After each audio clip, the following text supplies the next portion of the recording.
সন্তানের জন্য দুধ কিনতে নেমে ট্রেন ফসকে বিপদে মা। স্টেশন ছেড়ে বেরিয়ে যাওয়া ট্রেন থামালেন রেলকর্মী। পরে স্টেশনে ট্রেন থামলে নেমে দুধ কিনবেন তার মা, কিন্তু সন্তানের জন্য দুধ কিনতে নেমেই বিপদে পড়লেন তিনি। স্টেশন থেকে ট্রেন ছেড়ে দিল, শত চেষ্টা করেও ছুটে ট্রেন ধরতে পারলেন না তিনি। চোখের পলকে ইঞ্জিনে বাঁশি বাজিয়ে বেরিয়ে গেল ট্রেনটি। ট্রেনের কামরার ভেতরে মায়ের জন্য অপেক্ষায় বসে রয়েছে একরত্তি। অন্যদিকে সন্তানের কথা চিন্তা করে কেঁদে ভাসিয়ে দিচ্ছেন তার মা। সেই সময় উদ্ধারকর্তা হিসেবে এগিয়ে এলেন রেলকর্মী, মায়ের কাছে ফিরিয়ে দিলেন তার সন্তানকে। সমাজ মাধ্যমে সেই ভিডিও ছড়িয়ে পড়েছে। জিন্দেগি গুলজার হে নামের অ্যাকাউন্ট থেকে এক্স হ্যান্ডেলের পাতায় একটি ভিডিও পোস্ট করা হয়েছে। ভিডিওয় দেখা গিয়েছে যে মহিলা স্টেশনে দাঁড়িয়ে কান্নাকাটি করছে, তার পেছনে দ্রুত গতিতে ছুটে চলেছে একটি যাত্রীবাহী ট্রেন। কিছুক্ষণ পর দেখা গেল সেই ট্রেনটি হঠাৎ থেমে যায়।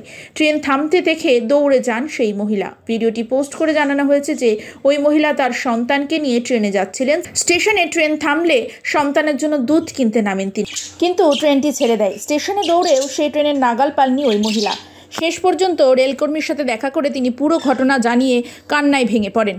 তার এমন পরিস্থিতি দেখে মাঝলাইনে ট্রেন থামানোর ব্যবস্থা নেয় ওই রেলকর্মী। ট্রেন থামলে ছুটে যান মহিলা। ঘটনাটি কোথায় ঘটেছে তা জানা যায়নি, তবে ভিডিও দেখার পর রেলকর্মী প্রশংসায় ভরে গিয়েছে নেটপাড়া।